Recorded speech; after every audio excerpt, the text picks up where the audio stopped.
my parrot started saying things I didn't teach it. This whole thing started with my parrot, Mango. He's an African grey, kind of bird that picks up words and phrases like a sponge. I've always loved how he mimics the sound of my daily life, the ding of my stove, the creak of the front door, even the way I laugh. It's like having a sweet little echo of myself in the house. But over the past few weeks, Mango started saying things that don't belong to me. Things that don't belong to anyone I know. I loved my house since the day I laid my eyes on it. It was built during the days of American pioneers and is by far the oldest house in the little town I live in. It's really a work of art, creaky and falling apart as it is. But now, I can't imagine spending one more night in that place, and it all started with Mango. He's been my companion for years, almost a decade now. I had him before I bought the house, and he's lasted longer than my first and only marriage, if that means anything. At first, the problem was subtle. I'd hear him mutter, "Long day?" in a voice I'd never heard him use before. It was low, rough, gravelly, broken, fragmented, and slurred a little, like someone who smoked too much was drunk off their arse. I thought nothing of it, assuming that he picked it up from a TV show or a podcast I left playing. After all, he's super smart. He can learn new words and phrases after hearing them only a few times. But then it got weirder. A few days later, I was in the kitchen, washing dishes, when Mango said, "Gotta be quiet now. Joey's home," in the same voice as before. I froze, my hands still in soapy water. Joey is my name. I turned to look at him, but he just stared back with those beady black eyes, head cocked to the side, like he was willing me to react. "What did you say, little buddy?" I asked, drying off my hands and getting closer to his cage. He cocked his head further, shuffling on his porch. It looked like he was about to say something, but he kept quiet. The next day, I heard him say, "Almost time, almost time." It was the same voice, that low, gravelly, and completely unfamiliar drawl. This time, though, he continued to squawk, muttering phrases that seemed English in tune, but lacked the coherence a sane mind draws between words, like he was regurgitating a list of syllables that a non-native speaker would think mimicked the bustle of a conversation at a party. This time, I went up to his cage and opened the door. "Mango, where are you hiding this?" He didn't answer. Of course. He just clicked his beak and ruffled his feathers. Then later that night, Mango had said something off-kilter again. I was sitting on the couch, scrolling on my phone, absently flicking a toy around to keep Mango entertained. Mango squawked a few times, trying to catch the toy with his beak. Then I said, "Joey's home." My blood turned to ice. The way he said it, so sure of himself, like it was directed at me, sent chills down my spine, in fact. I sat there, staring at Mango, trying to make sense of what he'd just said. My mind raced through all the possible explanations. TV, radio, a neighbor's voice somehow carrying through an open window. But none of it added up. The voice was too distinct, too deliberate, and I'd never heard it before. I didn't sleep much that night. My heart skipped a beat with every creak of the house, every little sound that used to remind me of the beautifully historic place I lived in. I kept telling myself that it was nothing, that I was overreacting. I needed to sleep. I had work tomorrow after all. But deep down, I felt like something was wrong. Dreadfully wrong.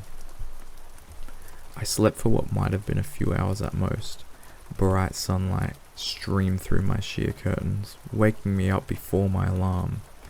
I made sure to play with Mango before leaving for work, and tried to get him to say more in that voice.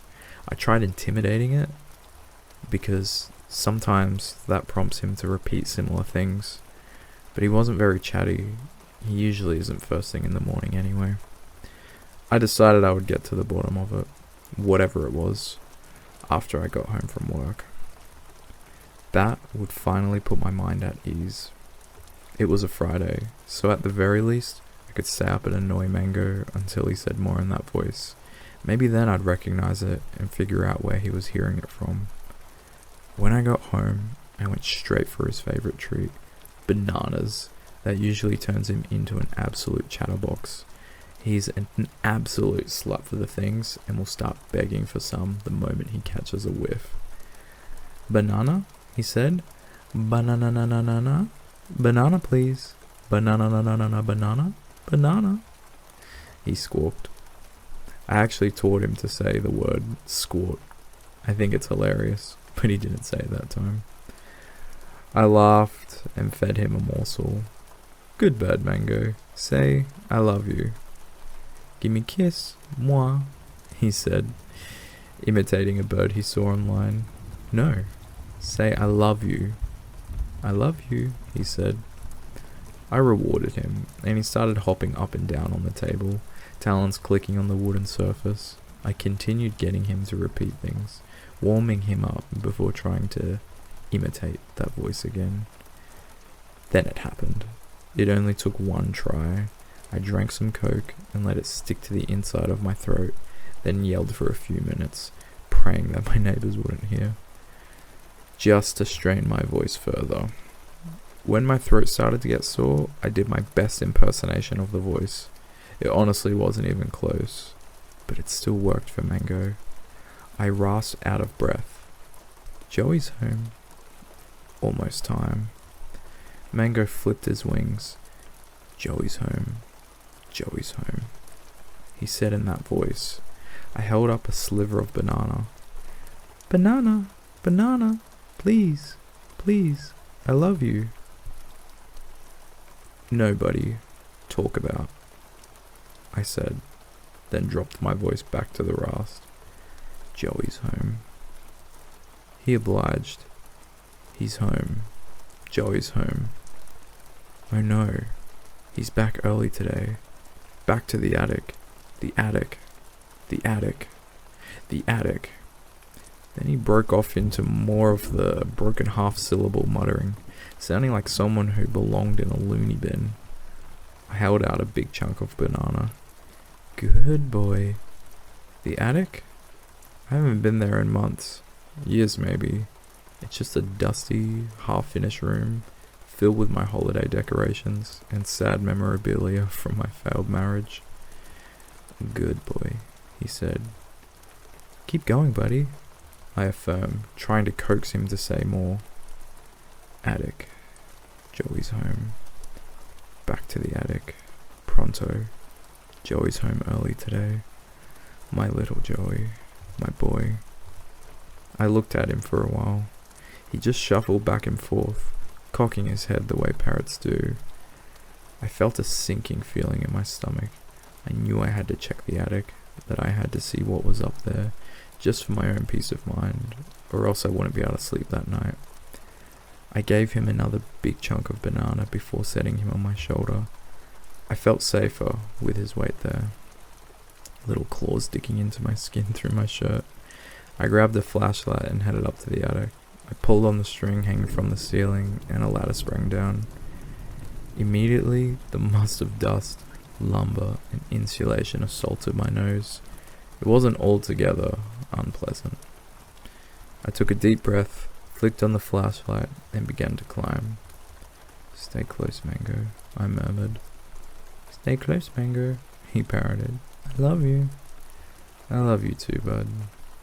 The beam of my flashlight cut through the musky air. Particles filtered down from the ceiling. It was surprisingly hot in the attic, given the temperature outside. It wasn't really a huge space, and half of the attic doesn't have flooring installed. It's just fluffy pink insulation and wooden beams. The part which had a floor, if we'll call it that, plywood laid over wooden beams covering the insulation between, was stacked almost up to the A-frame ceiling with a disorderly array of boxes. Some of the boxes were plastic tubs, and when the flashlight hit them just right, they gave off a dull reflection. I fumbled for the light switch, flicking it a few times.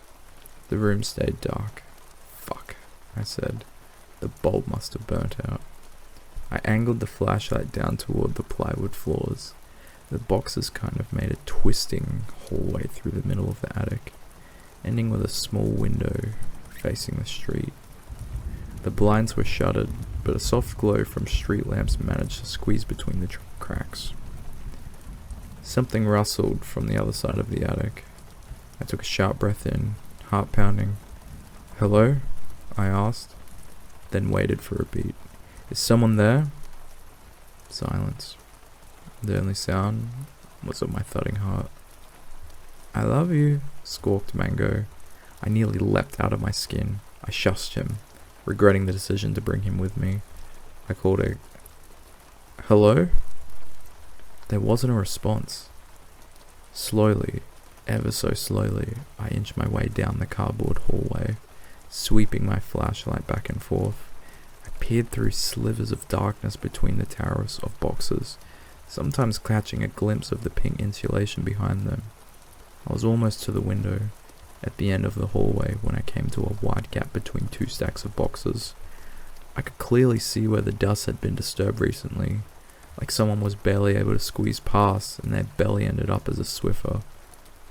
"Hello?" I floated again. I listened intently, but didn't hear a thing. I felt my palms sweating against the cold metal of the flashlight.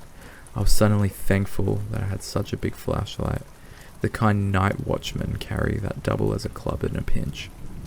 I pushed between the gap in the boxes, barely able to squeeze through myself. What I saw next will stay burned in my memory forever. There was a small layer of plywood on the floor resting between the wall of boxes and the slanted part of my roof. On it was a pile of assorted food wrappers, along with a makeshift bed. The blanket was in tatters, barely thicker than a bride's veil, and torn in more places than it wasn't. Then I saw the pictures. They were taped to the back of the boxes, from floor to ceiling. And those pictures, they were all pictures of me. Pictures of me playing with Mango, pictures of me in the shower, pictures of me eating dinner. Most of them were taken from above, from what I would later find to be small holes drilled in my ceiling. Some of them, though the ones of me sleeping, they were taken from below, from in my house, standing beside my bed. There were close-ups of my face, eyes closed, sleeping peacefully. My stomach lurched. I was suddenly very aware of how sweaty my palm was against the flashlight, how slippery it was.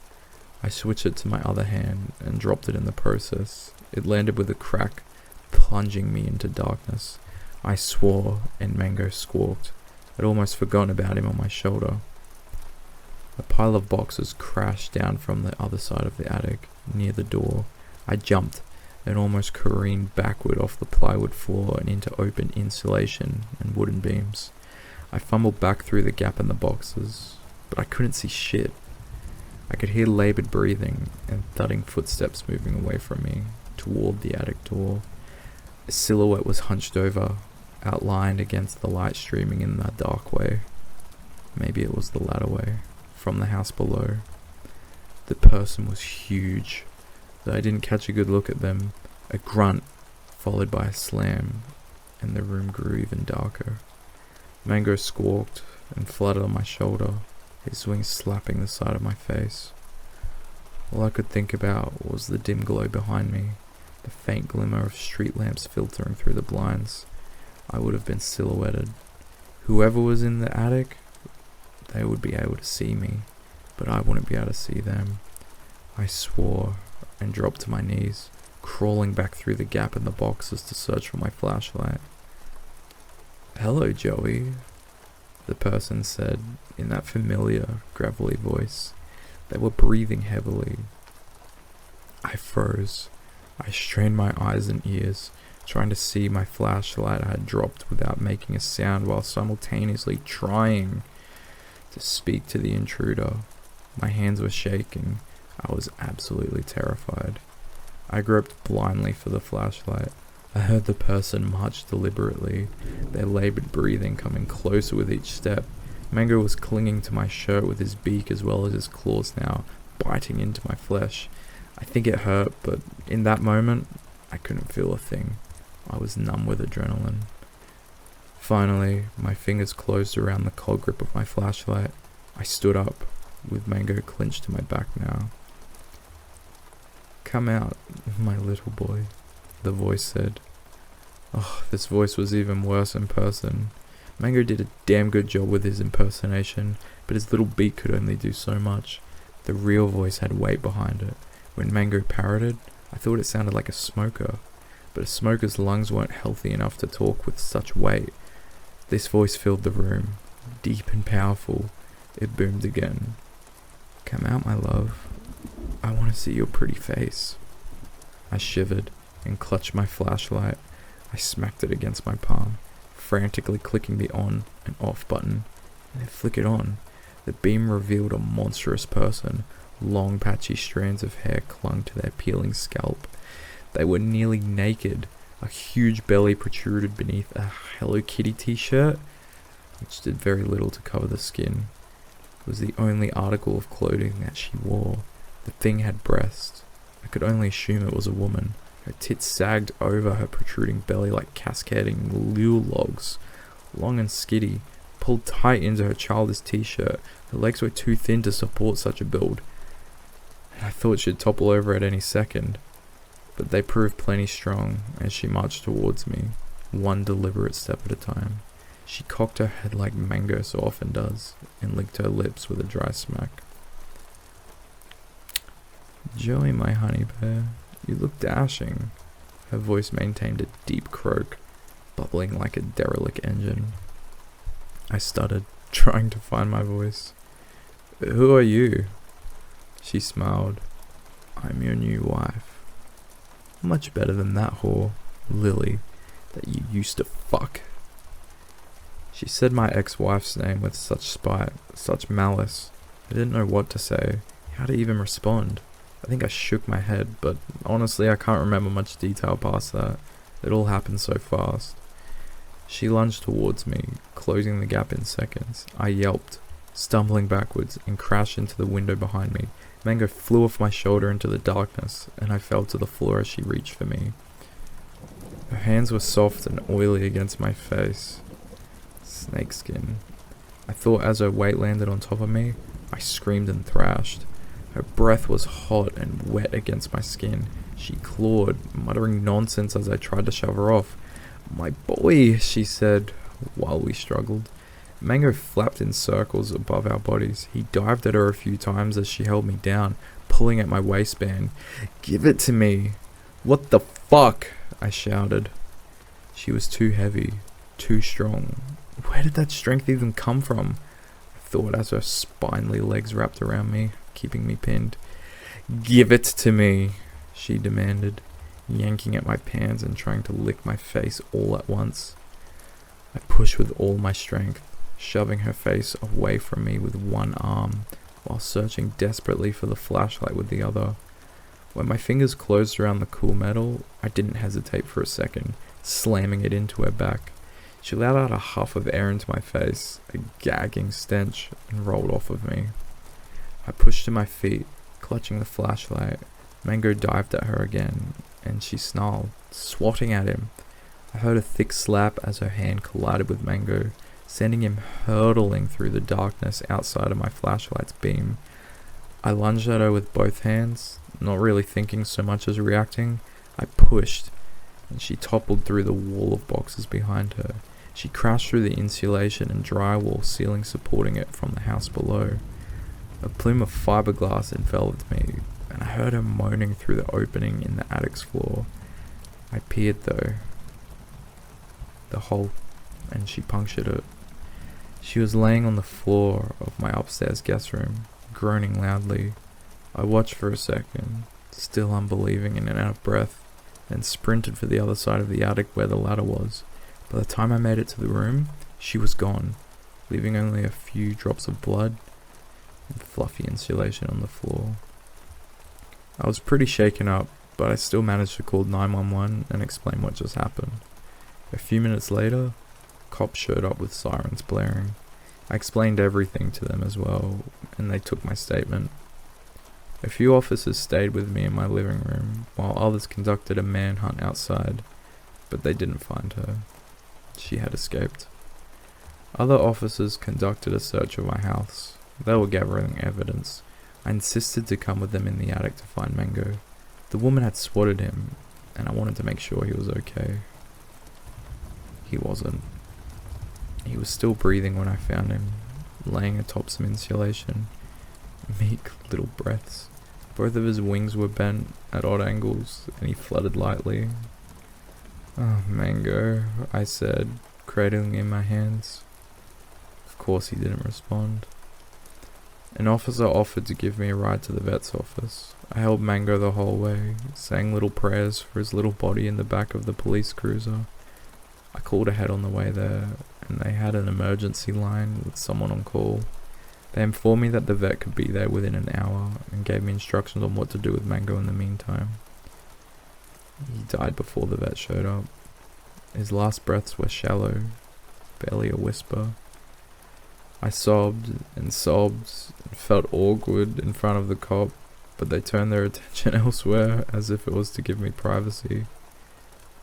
In the days that followed, I felt hollow inside. I left the house, leaving everything behind. I couldn't bear to be there.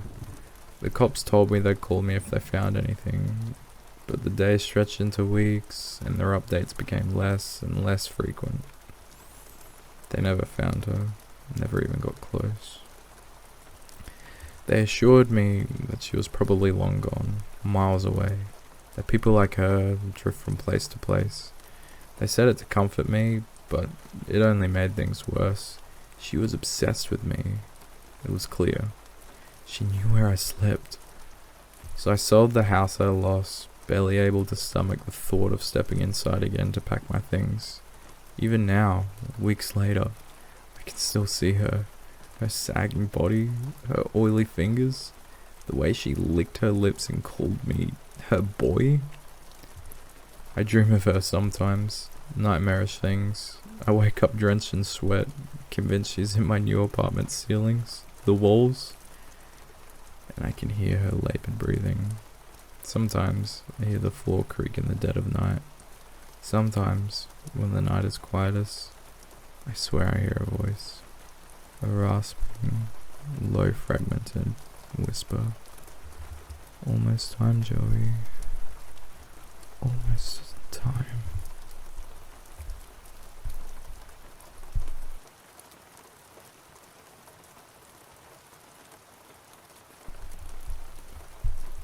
The Man in the Fog.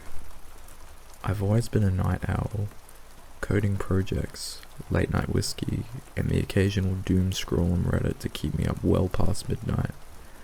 But that night felt different. The air in my apartment was thick, suffocatingly quiet. Even the usual creaks of the old bottom floor were absent. Then came the knock, a single, deliberate thud against my front door. Not frantic, not casual, just one solid knock. I froze. I wasn't expecting anyone. My phone, sitting next to my keyboard, it showed no notifications. I live alone, and it was well past 3 a.m. Curiosity got the better of me. I crept to the peephole and peered through. Fog. Thick, rolling fog. It blanketed the hallway, curling under the dim, flickering light. No one was there. Just as I exhaled in relief, another thud echoed through the apartment. But this time, it wasn't from the front door. It came from inside. My head snapped toward my bedroom door. It was slightly ajar, though I was sure I'd closed it earlier. My heart pounded, and the silence was unbearable. Then I heard it. A slow, shallow breath coming from the darkness beyond the doorway. Every instinct screamed at me to run, but my feet wouldn't move.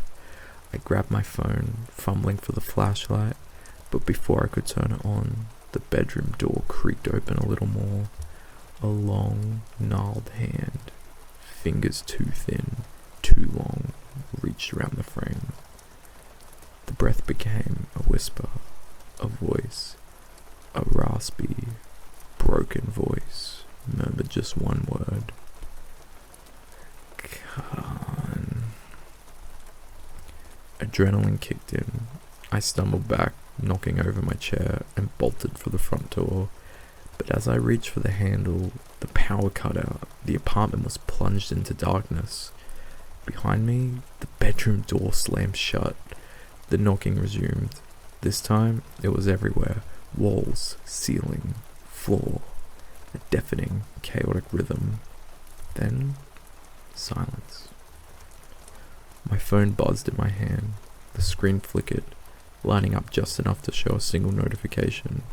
A video message. With shaking fingers, I pressed play. It was live footage from my bedroom. The camera faced my bed, where the sheets lay undisturbed. Then, the camera panned. In the corner stood a figure, too tall, too still, watching, waiting. The screen glitched and then went black. The knocking returned, this time right behind me. I spun around, but the darkness swallowed everything. The air grew colder, and the smell of damp earth filled my nostrils, like something had been buried deep within my apartment walls. A whisper, low, guttural, called my name again, but this time it came from multiple voices, layered over each other like a distorted echo. My phone vibrated again. It was another message. I hesitated, my thumb hovering over the screen. When I finally opened it, the video played automatically. It was footage of me, right there, in the apartment, staring at my phone. But something was wrong. In the video, behind my shoulder, a dark figure loomed, its head twitching unnaturally, its mouth stretched into an impossible grin. I whipped around, but nothing was there. The video continued. The figure leaned closer. Its hand reached towards me. The screen glitched and cut the static. A new message appeared. Look behind you. My breath hitched. I didn't want to, but some unforeseen force compelled me. Slowly, I turned my head. A face, inches from my own, eyes hollow, skin rotting, mouth still forming my name. The lights flickered back on. The fog in the hallway had seeped inside, swirling under my feet. The knocking had stopped, replaced by a sound much worse. Scraping, nails against wood. The bedroom door opened again, wider this time. Inside, the darkness moved, pushing like something alive. A shape stepped forward. It was me. A perfect copy. Same hoodie, same sweatpants, same terrified expression. The doppelganger raised a hand, pointing directly at me. Then it smiled. I felt an invisible force yank me backward. My vision blurred as the apartment twisted around me. Then, just before everything went black, I heard the figure speak. You were never supposed to leave. I woke up in my bed, gasping for air, drenched in sweat. My phone was next to me, the screen dimly lit. A single notification glowed. Welcome home. I bolted upright. My bedroom door was closed, just as I had left it before. The apartment was silent again. Too silent. Something felt wrong. I reached for my phone and flipped on the camera, slowly turning it toward the mirror across the room. My reflection blinked a second too late.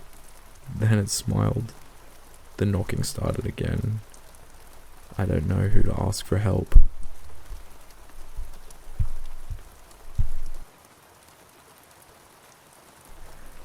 There's something in the vent. This is a recollection of events I need to get off my chest. There's no one close to me anymore. Since becoming an adult, I moved to Georgia and lost touch with everyone back home. I haven't made many friends here either, at least no one close enough to take me seriously. Maybe this is the best place to let it all out. No judgment, no one to laugh at me or call me an idiot. So here it goes. I used to live in a rural part of Arkansas, surrounded by nothing but dirt, fields, and woods. The nearest supermarket was more than 30 minutes away, and at most there was a rundown Quick Mart stationed between the two locations. My father ran a farm, so we lived on an expensive plot of land. The house was 2 stories, and the top floor had big windows overlooking the fields. My aunt lived with us, along with my grandfather. He wasn't doing well, his mind was slipping away, and Alzheimer's had taken hold. He often didn't remember who we were. It was really hard. My aunt and I clung to each other. Despite being my father's younger sister, she was only a couple of years older than me. My grandfather had run around a lot in his younger days. As for my dad, he was battling an addiction with alcohol, though, if I'm being honest, wasn't a battle he was winning. Still, I tried to be hopeful. Those years were rough, and I think that made my aunt and me more susceptible to the things we endured that summer. We were just kids, only 14 and 16. We were scared of everything. It didn't help that we spent our free time watching satirical horror videos or staying up late playing video games. We fed into our paranoia, willingly or not. The house was old and creaky, with wooden panels lining the exterior and matching walls inside. It was big enough for my aunt and me to deem hide-and-seek worthy, even our age. Did a lot of childish stuff like that. The night it all started, we were up late, as usual. It was around 2 a.m. We'd been binging storytime videos on YouTube, and we're in the middle of an adult colouring sheet contest. Then that feeling crept in, the kind that makes your blood run cold and the hairs on your arms stand. It felt as if we were being watched. Figuring it was only paranoia stemming from playing Until Dawn earlier that night, we brushed it off. Maybe that was all it was, but no matter how much we reasoned with ourselves, we couldn't shake the feeling.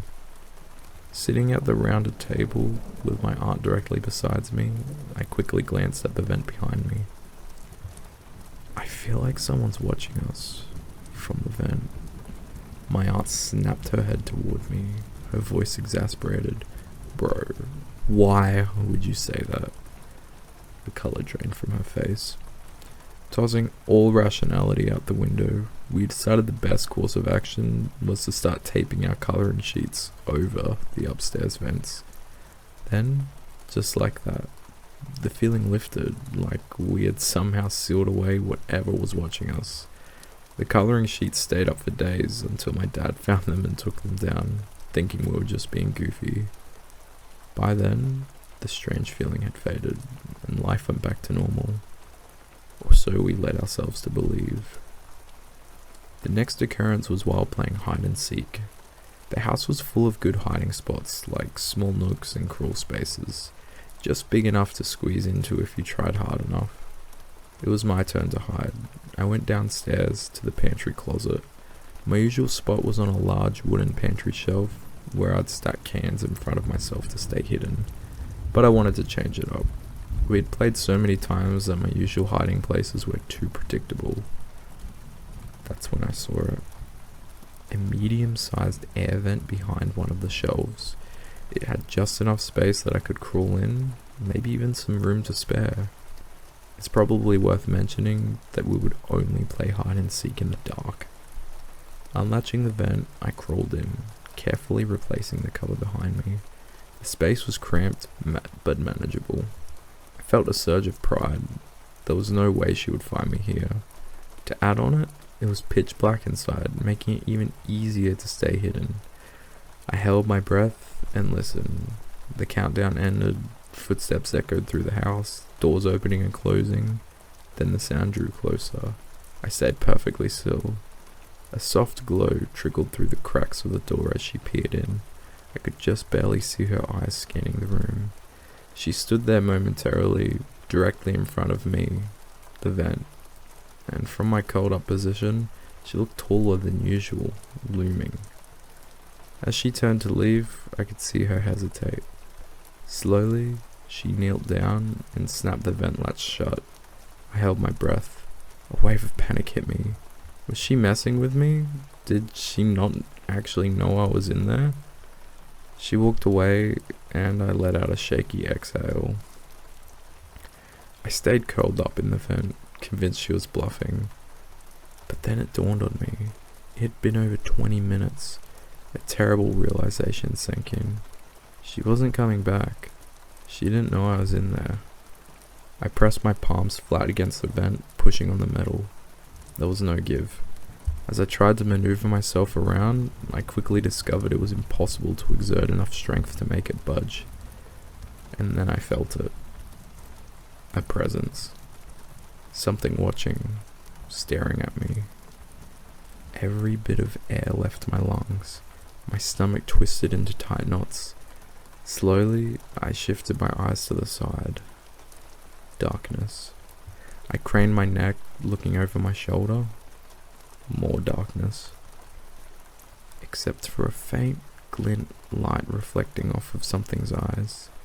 They shifted rapidly, darting from side to side. Panic surged through me as I frantically crawled and shoved against the vent, throwing my weight into it with all my strength. But I was wedged in too tightly. My body screamed at me to push harder, but no matter how much I struggled, it wouldn't budge. A breath warm and slow pulls out, dense and damp, creeping around my neck like unseen fingers that linger too long. A shrill cry tore from my throat. My limbs burned, metal biting into my skin as I clawed frantically. Help! The vent pantry. I'm stuck! A skittering shuffle closed in behind me. The thing shifted, creeping closer.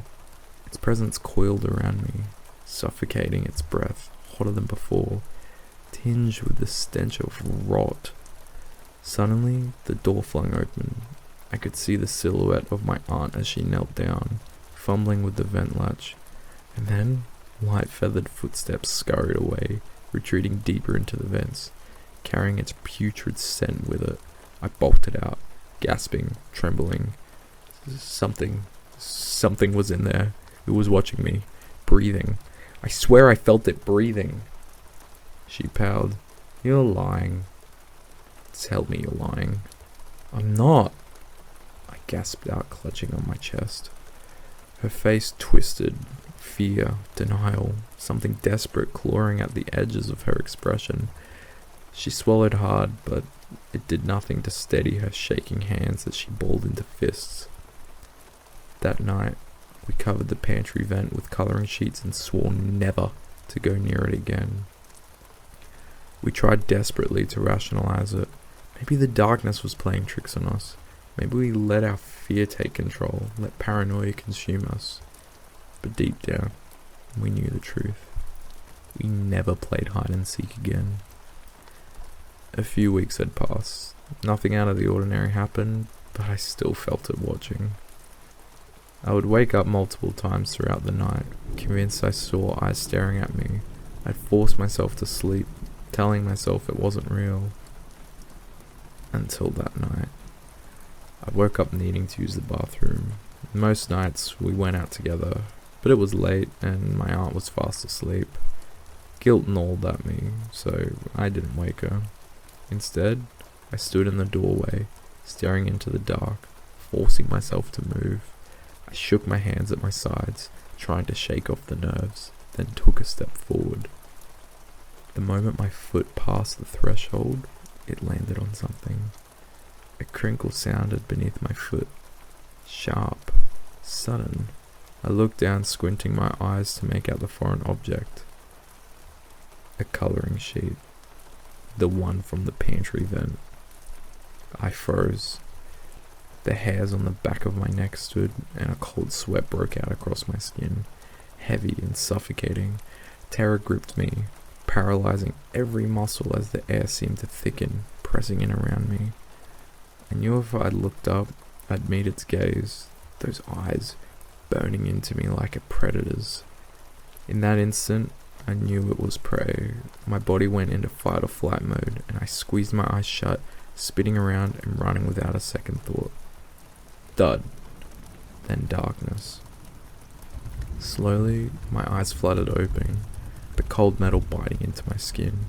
Reluctantly, I raised my head. Every muscle in my body taut with fear. The heavy silence loomed around me, suffocating and thick. My breath caught in my throat as I scanned the cramped space. I was inside the vent. Everything you're reading, it's all journal entries. My therapist suggested I should start writing things down, a way to process the trauma without having to say it out loud. I didn't tell her everything and kept most details vague, which more than likely was obvious. At first it helped, more than I initially expected, but then I started writing about that summer, about the thing I saw in the vent, and that's when it started again. Even now, as I write this, I can feel it. Watching. Waiting. I've gathered all my entries, but I'm not sure what good they'll truly do for me or anyone else.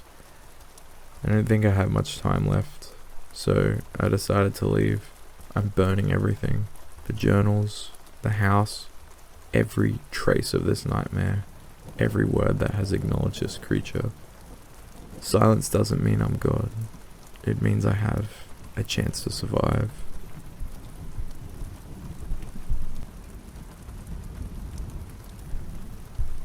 My boyfriend keeps saying strange things. It's been keeping me up at night. Before she died, my mother dispensed idioms with the mechanical consistency of a gumball machine. She offered them like pieces of stale wisdom. Their minimal flavor quickly faded. Even so, I found myself savoring them. I didn't want to relinquish the last sentiments she had to give me. Watch pots never boil, Mary. 2 birds, 1 stone. Honey catches more flies than vinegar. At first, it was easy to pretend the idioms were relevant to our conversations. But as she lost lucidity, they melded together and became unintelligible. Throw the baby out with the gift horse. It's time to bury the elephant in the room, Mary.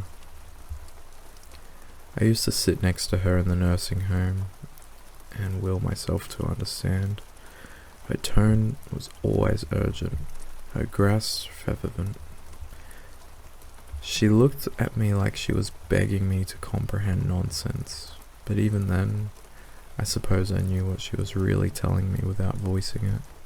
Words that I would not bear to hear even if she was capable of saying them. She was dying. Her jumbled idioms seemed to be all that remained of a once expansive vocabulary. She used to weave stories with her language like a beautiful thread and her tongue as a needle. But it was as if she forgot how to sew. I imagined her dementia burrowing into her brain, chiseling out words, leaving only rot in its wake. When her disease first manifested, I deluded myself. I became convinced I could slow her decline with the right materials. I brought her daily newspapers until the incident happened. That day, I gave her the daily paper and a quick kiss on the cheek. I sank down in the stiff armchair at her bedside and shielded my eyes from the sunlight that streamed in from the window. I glanced at her veinous hands and saw them tremble. The paper shook with her convulsions. I felt every muscle in my body tense as she emitted a low, warbling moan. "Mum, what is it?" I asked. But her only response was to curl further in on herself. She clutched her ancient nightgown to her chest like a small child. My heart clenched, terrified and confused. I reached out to comfort her, to take the paper away, but she broke down sobbing. "Don't cry over book covers," she whimpered. When I finally wrestled the tear-sodden paper away from her, I read the headline. Jenkins twins, suspected to be 6th and 7th victims of the backwoods butcher. After that, I only brought Debbie McComan novels, but the damage was done. She stopped reading not long after the newspaper incident.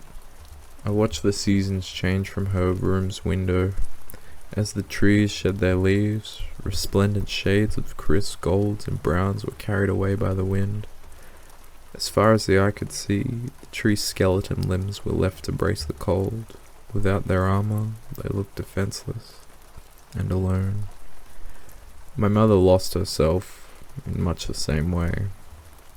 Day by day, the color bled from her life, her essence shed from her skin like so many dead leaves. In its absence, she was carved bare until only a dull, unrecognizable hull remained. I tried to search her face for any semblance of selfhood, but her skeleton leered as if mortality was staking its claim. Flesh clung to her jaw and hung in jowls like the last vestiges of life clung to her frame. She was my mother, and she was death incarnate. I found that I could not look at her for long. I stared hard at the floor, my hands, the door, anywhere but the unfamiliar gaze from the socket sunken in my mother's face. When she sensed that my gaze had shamefully slid away, she sometimes snarled at me. "Watched pots never boil." Her frail fingers would dig into my wrists and leave imprints in my skin. I could feel her urging me to look at her, to see her deceased eyes and wispy hair and parlor skin. This is my confession, so I can admit it. It was hard to visit her in the end. I found excuses to leave as early as I could, or better yet, to never come. I hated the twisted, repetitive idioms that she upheaved like a sickness. I hated the bleach smell of the nursing home. Most of all, I hated sitting next to her as an unseen but pernicious force took more and more of her away. I knew she was dying. For months I could see it etched in her face and hear it in the absence of things she couldn't say. But then, why was I so bereft when death came like a thief in the night? I should have been relieved for her suffering to end, but all I could hear were the last words she said as they bounced around in my head. "Mary," she uttered, 2 days before her end. Better late than never. I didn't hear her speak again until long after she was dead. Her funeral came and went with like a little fanfare. A few of my friends came from work. Most of hers were already dead. Together, we listened as a pastor we'd never met described a caring creator which we had never perceived. When the time came, I sprinkled dirt on her casket and watched as the gaping maw of the earth swallowed her whole.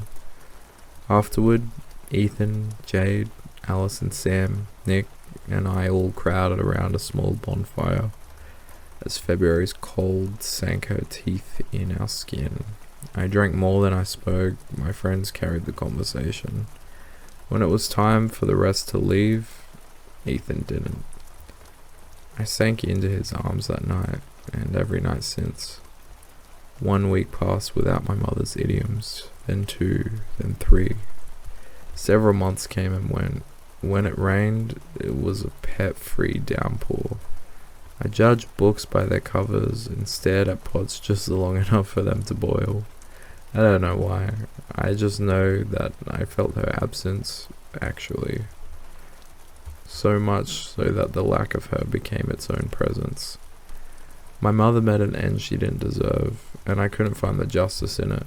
How was it fair for her to die alone in a nursing home, left with nothing but the few sentences she could string together? Wilted flowers, and a book she could no longer read. Horribly, unforgivably, how was it fair that she became a burden to me, and I resented her for it? I hated sitting there, listening to her half conversations decades in the past, a prisoner of her own mind, only ever lucid enough to hate me. Sometimes the grief rose and fell in crescent waves, and the other times the anger ignited me. When I was angry, I would go home and set a full pot on a hot burner and wait.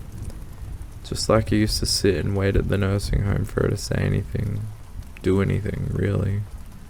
I was good at passive participation. I sat and watched as time elapsed and bled the life from her lives and the love from her heart. So I did it, too, with the pots. I wish I could say I watched the water boil because I missed her, but I think the truth is that I was daring her. My own vengeful version of, look mum, no hands.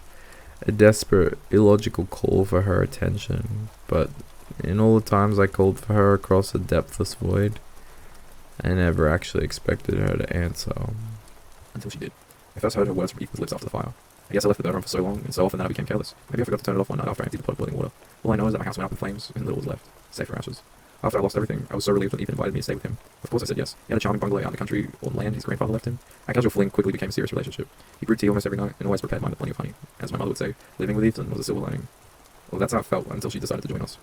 2 weeks ago, my mother spoke to me, but I didn't know it at the time. As Ethan set my mug down on the coffee table, I looked into his deep blue eyes. Thank you, I said. Hey, do you mind grabbing a blanket? Sure thing, love. He brushed the curl behind my ear and walked into the doorway before suddenly turning back. He stood there in the doorway for a few minutes, unmoving, as if in a trance. I felt his eyes on me and raised mine only to meet his vacant stare. He was looking through me, his brow was furrowed. I thought I told you, watch pots never boil. The voice that left his lips was not his, nor was it hers. Not really. It was something else, inhuman, a death rattle wheeze that formed the shape of words in the absence of inflection.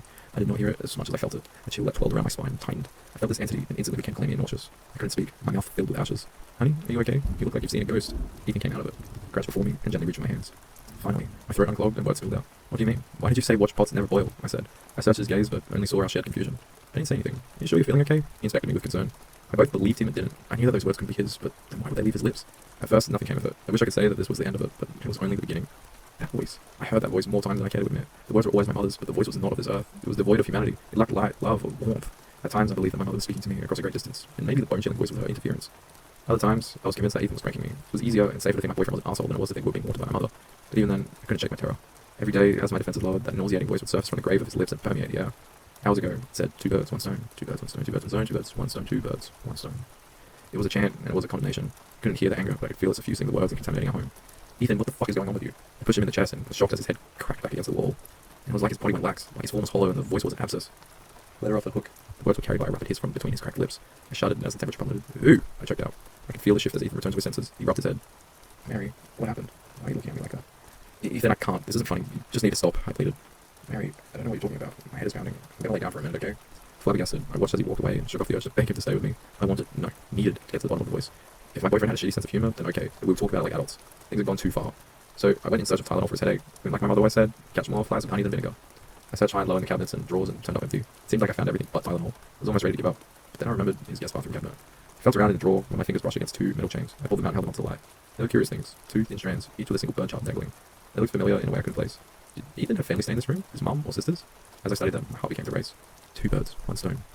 Surely that was a coincidence. I wanted to put them back in the drawer, close it, and forget about it. But even as I thought it, I felt a compulsion to keep them. Some unknown instinct was nudging me, almost imperceptibly. The necklaces looked so innocent. They reminded me of high school graduation gifts. I didn't believe they were particularly expensive, but I could tell they were treasured. The birds were smudged with blurred fingerprints, as if they'd been rubbed continuously. With the sudden clarity, I knew where I'd seen them before. Of almost its own volition, I felt my hand reach my phone in my pocket. I pulled it out, unlocked it, and stared at the home screen. Unblinking, I typed in the Google search bar. Jenkins twins disappeared. My heart sank. The girls were gone, but their necklaces were still here.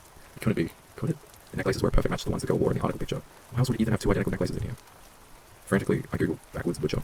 There had been 2 additional suspected victims the day I gave my mother that paper. My mind raced as I searched for Ethan's alibis and came up empty. I wanted to scream. I wanted to call the police, but I needed to think.